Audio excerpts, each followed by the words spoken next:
Shri Venkateswara gold తాకట్టులో ఉన్న మీ బంగారాన్ని విడిపించి కొనబడును.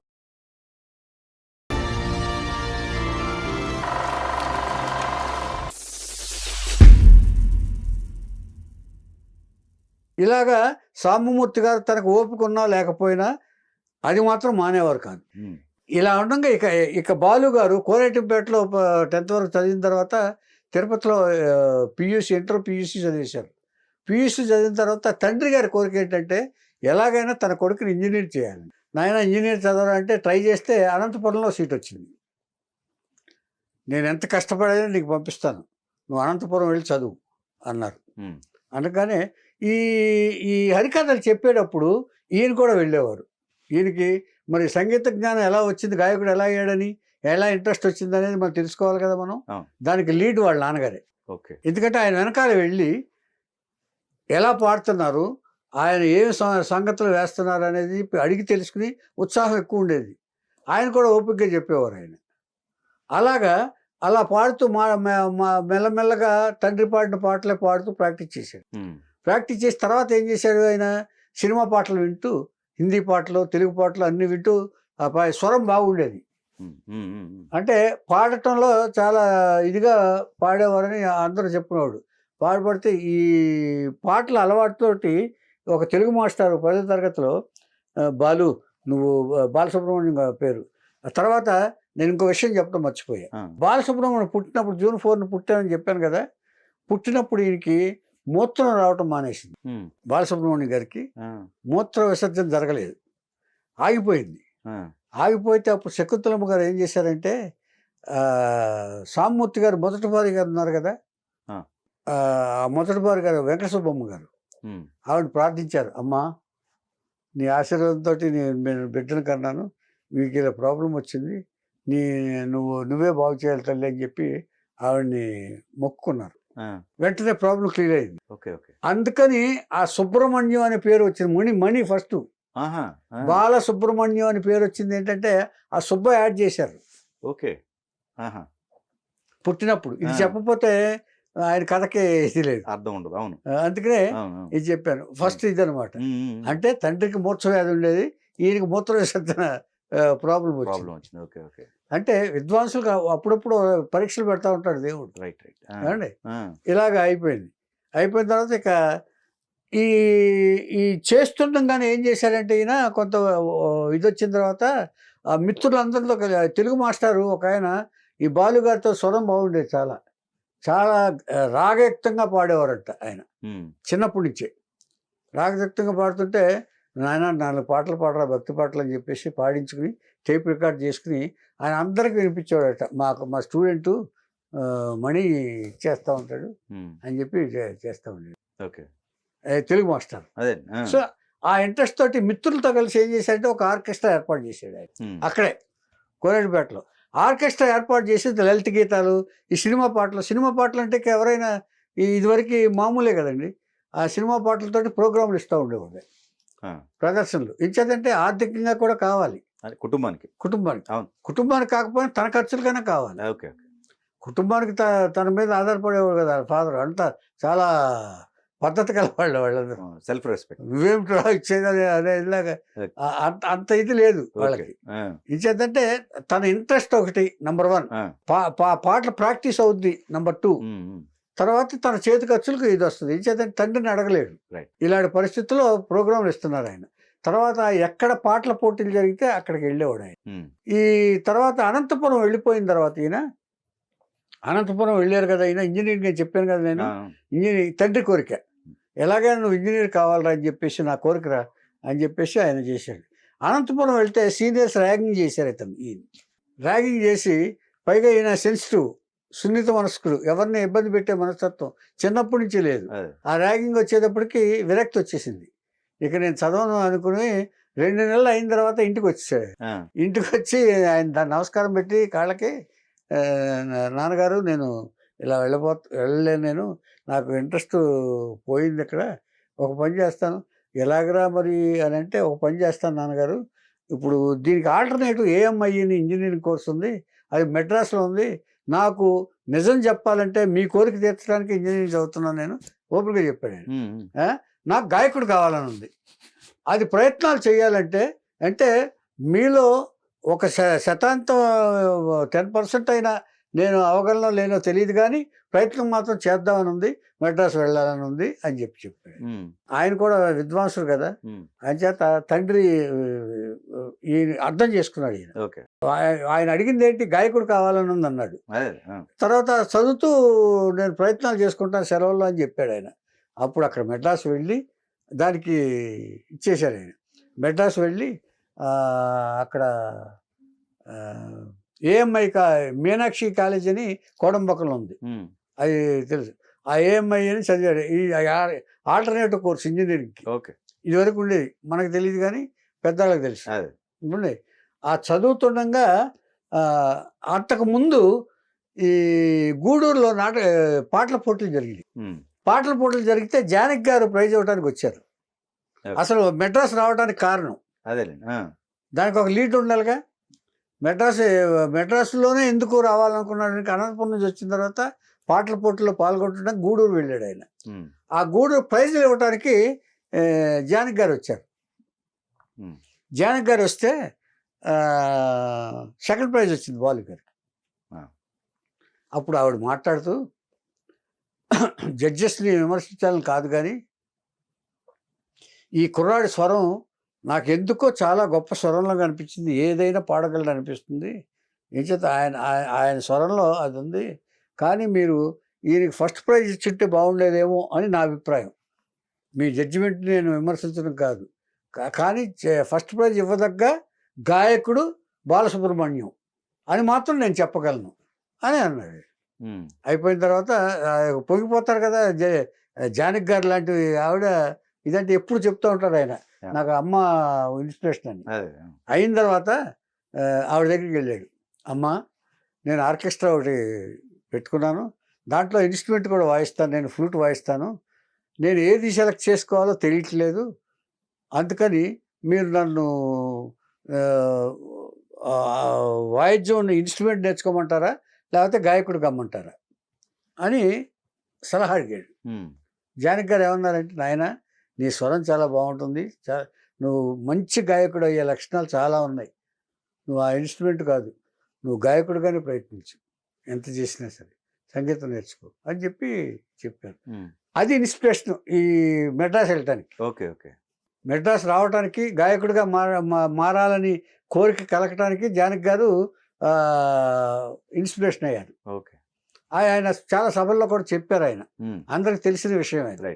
కానీ ఇప్పుడు మనం గుర్తు చేసుకోవాల్సింది కాబట్టి చెప్తున్నారు. సరే మెడ్రాస్ వెళ్ళారు.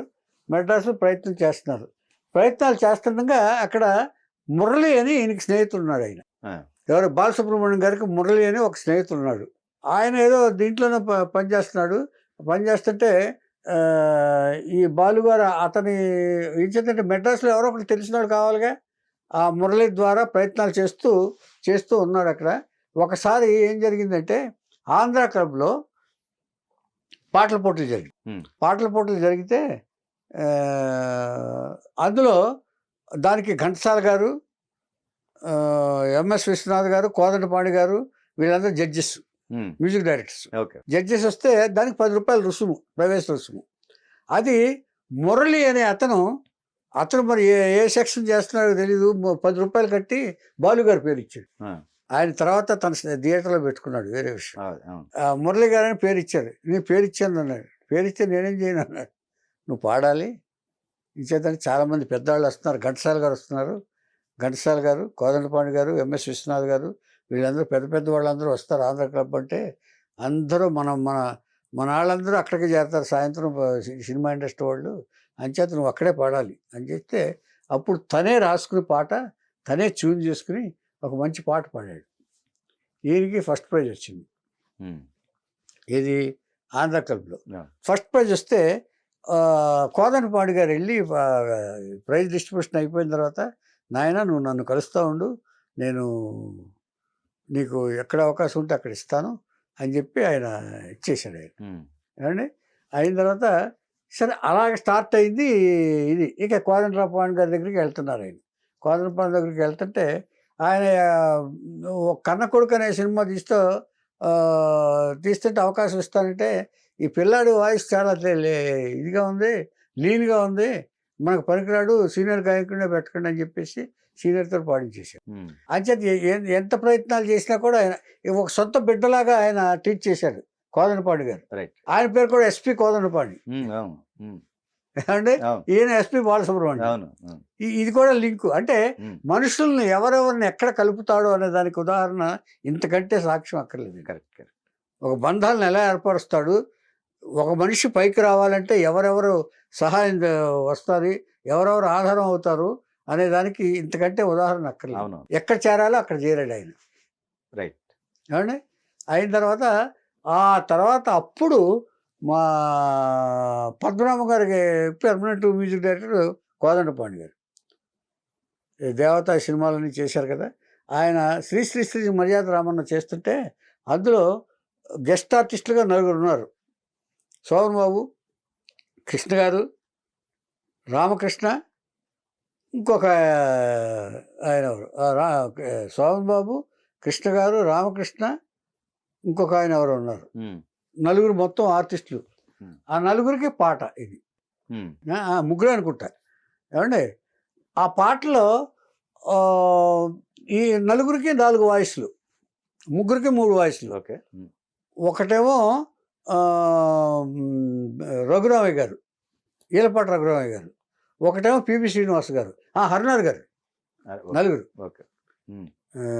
శోభన్ బాబు గారు, హరినాథ్ గారు, కృష్ణ గారు, రామకృష్ణ గారు, హీరో రామకృష్ణ గారు. రైట్. ఏమండి ఈ 4కి 4 వాయిస్లు కావాలి.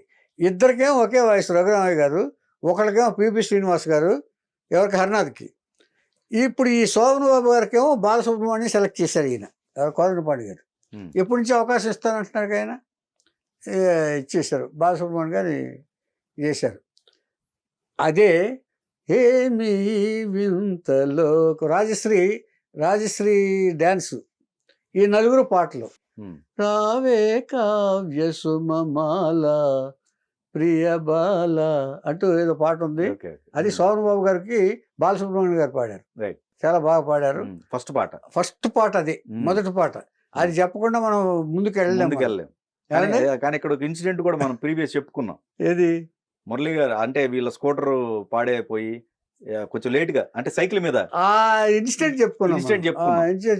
సైకిల్ మీద వచ్చి ఇది ఉండడంగా ఇంకొకసారి మనం ఈయన వివాహం గురించి చెప్పుకోవాల్సిన అవసరం ఉంది మనకి.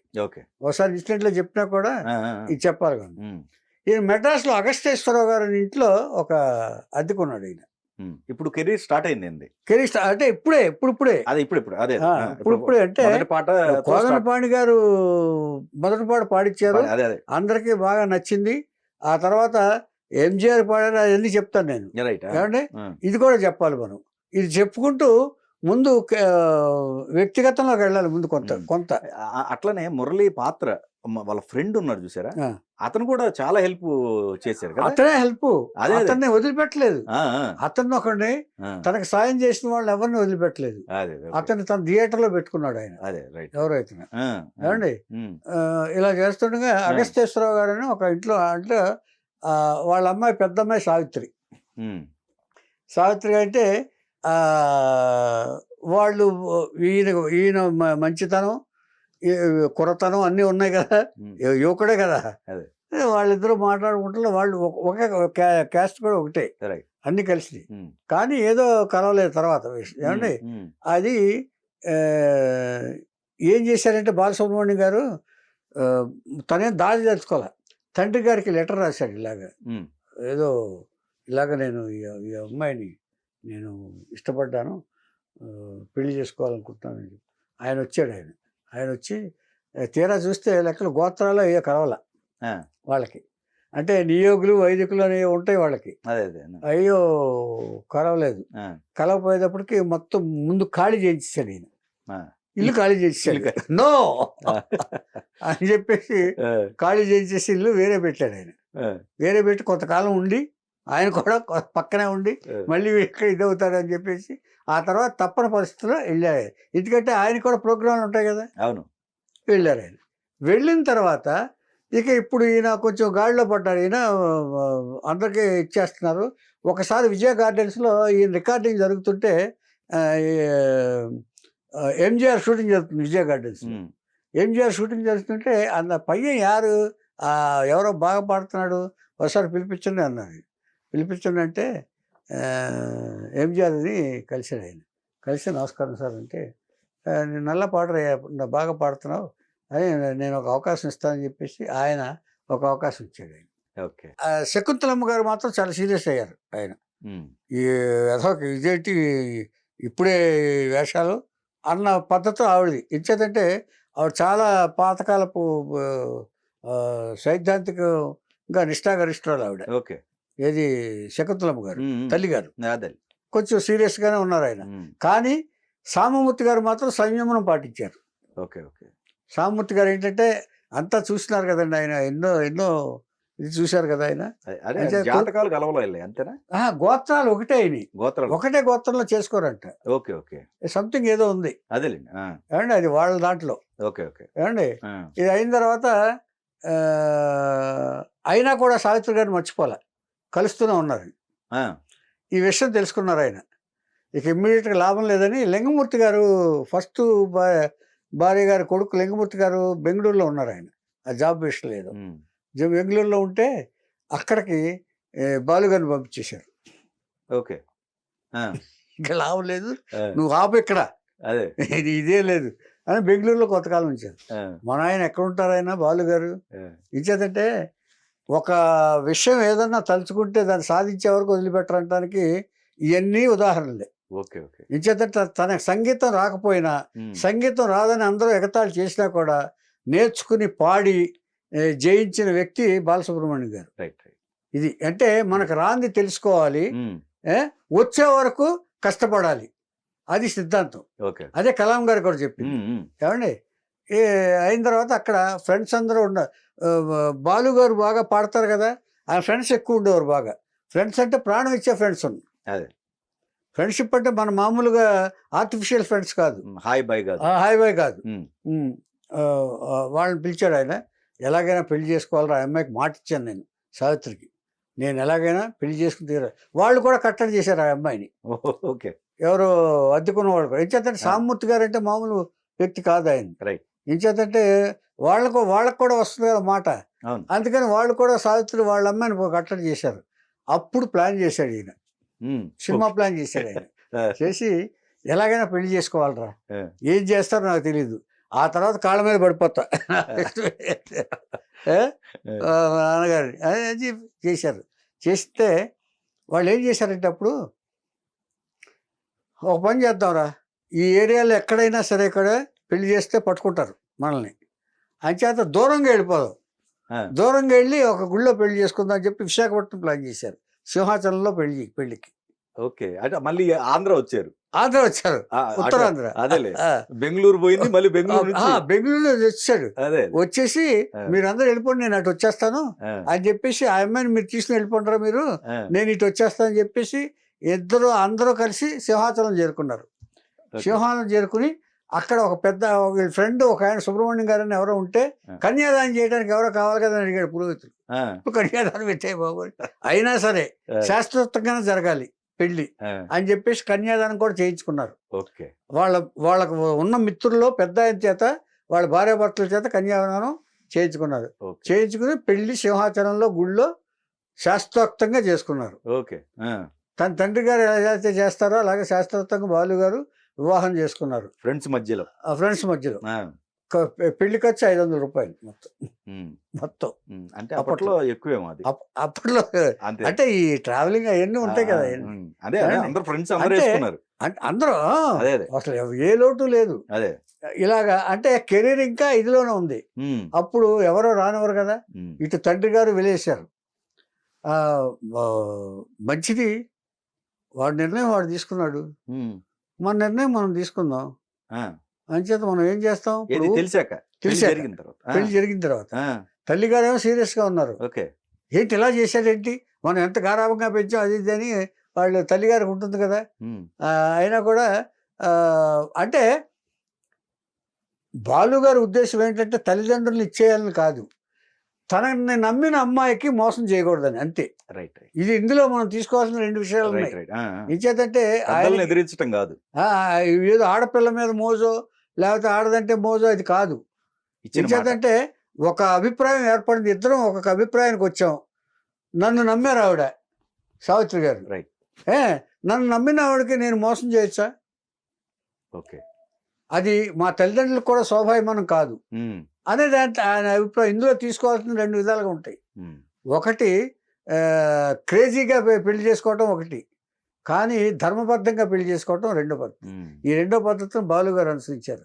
అంచేత ప్రతిదీ మనం కూడా విశ్లేషించుకోవాలి, ఏ పరిస్థితిలో చేసుకున్నారు, ఏ పద్ధతిలో చేసుకున్నారని. అంచేత కొంతకాలం 2 ఫ్యామిలీస్ వీళ్ళిద్దరిని వెలివేశారు. అమ్మాయి ఫ్యామిలీ, అమ్మాయి కూడా. ఎందుకంటే పెద్ద ఆయనకి అవమానం జరిగింది కదా ఆయనకి, సామూర్తి గారికి. సామూర్తి గారు అంటే ఒక పెద్ద హరికథ విద్వాంసుడు ఆయన, ఒక పురాణ పురుషు కింద లెక్క అక్కడ. ఆయన అంటే అంత గౌరవం వాళ్ళకి. త్యాగరాయ గానోత్సవాలు చేసేది ఆయనే, అంత గొప్ప ఏదండి. అది అయిన తర్వాత ముందు హోటల్ రూమ్ లో తీసుకున్నారు. హోటల్ ఈ ఫ్రెండ్స్ ఖర్చే మొత్తం అప్పటి వరకు ఉన్నదంతా అయిపోయాడు. తీసుకున్న తర్వాత ఒక ఇల్లు అద్దెకి తీసుకుని, స్టూడియోల దగ్గరగా ఉంటుంది కదా అని రికార్డింగ్ థియేటర్కి కోడంబాకంలో ఇల్లు తీసుకున్నారు. అద్దెకి తీసుకుని సంవత్సరం మొదలుపెట్టారు. ఏమండి గారి ఆ తర్వాత ఇక ఈ రికార్డింగ్స్ అప్పుడప్పుడు రావడం కోదండపాణి గారు వదిలిపెట్టలే. రికార్డింగ్స్ వస్తున్నాయి. ఒకసారి ఎంఎస్ విశ్వనాథ్ గారి దగ్గరికి వెళ్ళారు ఈయన. అయ్యా మరి లాంగ్వేజ్ కూడా ఉంటుంది కదా, ఆయన తమిళ పిక్చర్లు ఎక్కువ చేస్తున్నారు, నాకు అవకాశం ఇవ్వండి అని. ఏం పాట పాడుతావు పాడాను. నిలవి మంటలు రేపే నెల రాజా ఈ తొంటరితనము నీకేల, అదే తమిళ్లో. నిలవే ఎన్నిడం నానా అని తమిళ్లో పాట పాడాడు ఆయన. ఈ పాట తమిళ్లోనే పాడాడు. అంటే మన తెలుగు కోసం చెప్తున్నా, అర్థం కోసం. ఏ పాట పాడారని, రాములో పాట. ఆ పాట పాడితే అదేమో తమిళ్లో జమిని గణేష్, పిబి శ్రీనివాస్ పాడాడు. పిబి శ్రీనివాస్ పాట అది. ఏమండి ఇక్కడేమో తెలుగులో ఘంటసాల గారు పాడారు. అయితే నాయన బాలు, నువ్వు ఇలాగే తమిళ్ పాడే వరకు నన్ను కొడతారయ్యా, తమిళ్ నేర్చుకుని రా, నీకు అవకాశం ఇవ్వకపోతే అప్పుడు నన్ను అడుగు అని చెప్పేసి పంపించారు. ఏమండి ఇలాగా నేర్చుకుని కొంత కష్టపడి ఎలా అది మనం తెలుసుకోవాల్సింది. ఇప్పుడు నేర్చుకోమని మనం వచ్చినప్పుడు వస్తారులే అని వదిలిపెట్టలే ఆయన. ఫ్రెండ్స్ దగ్గర, తమిళ వాళ్ళ దగ్గర కూర్చుని ఎలా పాడాలి ఏం చేయాలి అనేది పుస్తకాలు చదివి ఎన్ని నేర్చుకుని తమిళ్ నేర్చుకున్నారు ఆయన. నేర్చుకుని మళ్ళీ వెళ్ళి ఆయన పాడు వినిపించి ఇలాగ పాడుతున్నారు. పాడుతుండగా ఒకసారి విజయ గార్డెన్స్లో ఎంజీఆర్ గారు విన్నారు. విని ఆ కుర్రాడు ఎవరో బాగా పాడుతున్నారే అని చేత ఆ కుర్రాడు చేత పాడించండి అని అన్నారు. అది బ్రహ్మాండమైన పాట పాడాడు ఆయన. ఆయిరం నిలవేవా ఓ రాయిరం నిలవేవా అంటే 1000 వెన్నెలలో కాంతిలో ఉందన్నమాట ఆ పాట అర్థం. బి సరోజా, ఎంజీఆర్ ఈ గుర్రాల మీద పాడుతుంటే ఆ గుర్రం డెక్కల సౌండ్ పాట సూపర్ హిట్ అయింది. సూపర్ హిట్ అంటే సూపర్ హిట్. ఎంజీఆర్ గారికి నచ్చి ఇంత తొందరలో ఎంజీఆర్ గారు ఎలా పాడించారయ్యా బాబు, మొత్తం పిబి శ్రీనివాస్ గారి దగ్గర నుంచి అందరూ మేము వెళ్ళటానికే ఇదైపోయింది, ఇంతవరకు మేము మాతోటి ఎవరు పాడించలేదు, ఇది అయిపోయింది అని అందరూ అభినందించారు. ఇక అక్కడి నుంచి తను ఏ ఒక్క వ్యక్తి దగ్గర ఏం నేర్చుకోవాలో అన్నీ నేర్చుకున్నారండి ఆయన జనరల్ నాలెడ్జ్ ఎక్కువ నేర్చుకున్నారు. తను పైకి రావడానికి ఏమేమి అనుసరించాలి ఎంచే పెద్దవాళ్ళతో పరిచయాలు కదండి. పెద్దవాళ్ళ దగ్గర నుంచి ఒక్కొక్కళ్ళ దగ్గర నుంచి ఘంటసాల గారు ఎలా చేశారు, వీళ్ళు ఎలా చేశారు, పివి శ్రీనివాస్ గారు ఎలా చేశారు, ఈ మ్యూజిక్ డైరెక్టర్ దగ్గర నుంచి నేను నేర్చుకోవాలి. ఇలాగ నేర్చుకుంటే ఒకసారి తాతినేని చలపతిరావు గారి దగ్గరికి వెళ్ళారు. తాతినేని చలపతిరావు గారి దగ్గరికి వెళ్ళిన తర్వాత అప్పటికి పాటలు ఇంకా ఎక్కువ ఈ దీంట్లో అందరు మ్యూజిక్ డైరెక్టర్ని కలవడం అలవాటు పెట్టుకున్నాడు ఆయన. సార్ నేను ఇలాగ పాడతాను, బాలసుబ్రహ్మణ్యం నా పేరు, ఇలాగ పాడుతాను, కోదండపాణి గారు ఇలాగ అవకాశం ఇచ్చారు, ఇలాగ ఈ పాట ఇచ్చారు, అవకాశం ఇచ్చారని పెడుతున్నారు. ఇలా అవకాశం ఇస్తుండగా వెళ్ళారు ఆయన. అప్పుడు నా వాయిస్ అందరూ కొంచెం పీలగా ఇది అంటున్నారండి. మరి ఎలాగా ఏమిటంటే ఆయన పాడించుకుని నువ్వు మంచి పాటగాడివి. ఆ, ముందు నీకు ఉన్న అడ్వాంటేజ్ ఏంటంటే గ్రాస్పింగ్. ఏదైనా కనిపెట్టి నువ్వు గ్రాస్ప్ చేసుకోగలి చేయగలవు. ఉమ్, ఏకసంతాగ్రాహవి. కనుక నీకున్న అడ్వాంటేజ్ని క్యాష్ చేసుకోవాలంటే నువ్వు నువ్వు ఒకటి నీలా పాడాలి. ఒకటి నీలా పాడాలి. ఇది అందరు ఆర్టిస్టులకి నీకు వాయిస్ సరిపోదు. ఇప్పుడు నాగేశ్వరరావు గారు రామారావు గారు ఉన్నారు. ఘంటసాల గారితో మునిగిపోయారు వాళ్ళు వాయిస్ తోటి. ఘంటసాల గారి వాయిస్ తోటి. రైట్. అంచేత నువ్వు వచ్చేయాలంటే ఏదో ఒకటి నేర్చుకోవాలి. నీకు వాయిస్ లేదు, ఘంటసాల గారి వాయిస్ లేదు కాబట్టి వాళ్ళ బాడీ లాంగ్వేజ్ నువ్వు నేర్చుకో. నువ్వు ఆ, బాడీ లాంగ్వేజ్ వాళ్ళ మేనరిజమ్స్ అన్ని పట్టుకుంటే నువ్వు సక్సెస్ అయిపోతావు. ఇప్పుడు నాగేశ్వరరావు గారు అంటే ఏమిటి ఇది అన్నారు చూసారా. ఆ, ఎట్లా? రైట్, ఆ, ఈ తర్వాత ఆయన బాగా కొంచెం రామారావు గారు కొంచెం దట్టించి గంభీరంగా ఉంటుంది. వాయిస్. అది పట్టుకో. ఓకే, ఐ బళ్ళారే విచిత్రం. ఓకే, ఇది మామూలుగా నువ్వు ఐ బళ్ళారే విచిత్రం అంటే రామారావు గారు సరిపోదు రైట్, రైట్, ఆ, అన్నారు. ఆ, అక్కడి నుంచి ఆయన నాగేశ్వరరావు గారికి ఇదికి పాఠం మొదలుపెట్టాడు ఆయన, ఓకే, బాలుగారు. ఆ, అంటే ఆయన అంటే ఒక్కొక్కళ్ళ నుంచి ఎంత సూత్రాలు దొరుకుతున్నాయో చూడండి ఒకసారి. ఉమ్, ఉమ్, ఉమ్, అక్కడి నుంచి ఒక ఇది అయిపోయిన తర్వాత ఈ పరిస్థితిలో ఈ బడ్డింగ్ స్టేజ్లో ఉండగానే ఒకసారి కృష్ణ గారు కలిశారు. కృష్ణ గారికి ఎక్కువ పాటలు పాడతారు. కృష్ణ గారికి పెర్ఫెక్ట్ మ్యాచ్ బాలసుబ్రహ్మణ్యం గారి వాయిస్. రైట్, రైట్, అప్పుడు ఒకసారి ఇలా బాధపడుతుంటే బాలు గారు అందరు హీరోలు ఒక్కొక్క హీరోకి ఇది లేదు కదండి. అప్పట్లో మరి ఘంటసాల గారు ఉన్నారు కదా 74 వరకు. అంచేత ఆ స్టేజ్లో ఈయన ఓకే, ఆ, వెళ్తే కృష్ణ గారు అన్నారు, మీరేమి వరి అవ్వకండి, నాకు మ్యాచ్ బాగా పడుతున్నారు మీరు, నాకు కరెక్ట్ వాయిస్ మీరని నా ఫ్యాన్స్ కూడా చెప్తున్నారు మీరు. అంచేత మీరు ఏమీ లేకపోయినా ఈయన బాలుగారు ఏం చేస్తున్నారంటే ఏ పాట హీరోలకే కాకుండా కమెడియన్స్ కూడా పాడటం మొదలుపెట్టాడు ఆయన. అప్పుడు ఆ, తెలుసు కదా, రాజుబాబు పాడటం మొదలుపెట్టారు. అల్లురామలింగ గారికి ముత్యాలు వస్తావా అడిగింది ఇస్తావా రైట్, రైట్, ఇవన్నీ రాజుబాబు పాడుతున్నాడు. ఇలా పాడుతుంటే కృష్ణ గారు అన్నారు, మీరు నా పిక్చర్లు 4-5 ఉంటాయి సంవత్సరానికి. ఓకే, 4 అంటే 4 16 పాటలు ఇవి ఉంటాయి కదా. డెఫినెట్గా మీరు నా సినిమాలన్నిటికీ మీరే పాడింది. కానీ ఒక రిక్వెస్ట్, మీరు ఇతర హీరోలకు పాడేటప్పుడు పాడండి కానీ కమెడియన్స్కి మాత్రం పాడకండి అని రిక్వెస్ట్ చేశారు. కమెడియన్స్కి మాత్రం పాడకండి అని చెప్పేసి రిక్వెస్ట్ చేశారు. అలాంటి కృష్ణ గారితో ఒకసారి వివాదం వచ్చింది. ఏ విధంగా అంటే అది కెప్టెన్ సినిమానో ఏదో, దాంట్లో ఈయన బాలుగారు డబ్బులు తీసుకునేవాడు కాదు. సెక్రటరీ విట్ల ఉంటాడు కదా, విట్లే చూసుకునేవాడు. ఏ సినిమా డబ్బులు ఇవ్వకపోయినా అడగద్దులే అనేవాడు ఈయన బాలుగారు. అలాగా ఒక పిక్చర్కి డబ్బులు ఇవ్వాల్సింది ఇవ్వలే వాళ్ళు, ఒక నిర్మాత. అవి కూడా ఫేస్ చేశారేనా అయితే? నిర్మాత ఇవ్వకపోతే విట్ల గారు అడిగితే అది కృష్ణ గారి నెక్స్ట్ కృష్ణ గారి పాట, కృష్ణ గారి సినిమా తీస్తున్నాడు. ఆ సినిమా నిర్మాత కృష్ణ గారి సినిమా తీస్తుంటే విట్ల డబ్బులు ఏమంటే మరి పూర్వం డబ్బులు ఇవ్వాలి కదా, అది ఇవ్వండి అంటే ముందు పాడమను ఇద్దాం అన్నాడు ఆ నిర్మాత. అనేటప్పటికీ విట్ల కోపం వచ్చింది, బాలుగారికి కాదు.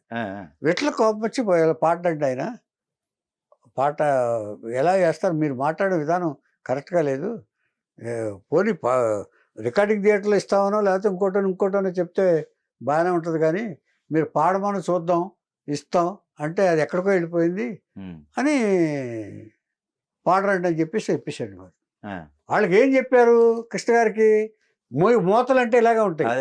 వాళ్ళకి ఏం చెప్పారు కృష్ణ గారికి, బాలుగారు మీకు పాడరంటండి. అంతకుముందు డిస్కషన్ ఏంటి, నా సినిమాలు ఉంటాయి నీకు అన్నీ పాడుకున్నాను, చాలా థ్యాంక్స్ అండి. కృష్ణ గారు చాలా ఓపెన్ మైండ్ అని బాలుగారు ఇప్పటికి చెప్తారు ఏమండి. అలా చేసేటప్పటికి కృష్ణ గారి కోపం వచ్చింది. అప్పుడే రాజ్ సీతారాం అనే సింగర్ని తీసుకొచ్చి ఇంట్రడ్యూస్ చేశారు. అప్పుడు వేరే గాయకుడిని ఇంట్రడ్యూస్ చేసి ఒక 2 సంవత్సరాలు దాదాపు పాట ఇవ్వాలి అయితే పాటలు పాడలా, ఓకే ఓకే ఎవరు పిలవల. కృష్ణ గారు ఊరుకున్నారు. ఆయన మాత్రం ఏం చేస్తారు, రైట్ రైట్ ఆ తర్వాత ఫంక్షన్స్ లో కలుసుకుంటే ఎవరికారు క్లారిటీ తీసుకుందాం, క్లారిఫై చేద్దాం అని అనుకుంటే బాలు గారు కుదిరేది కాదు. ఓకే ఒక రోజు మాత్రం కుదిరింది. ఈయన కృష్ణ గారిని కలవటానికి వెళ్ళి ఎక్స్ప్లెయిన్ చేద్దాం, అసలు ఏం జరిగిందో తెలియాలి కదా, ఆయనకి మిస్అండర్స్టాండింగ్స్ చాలా అవుతున్నాయి అని చెప్పడానికి వెళ్ళారు. సార్ మీతో మాట్లాడాలన్నారు. ఏం మాట్లాడద్దు, వీఆర్ వర్కింగ్ టుగెదర్ అని అన్నారు కృష్ణ గారు.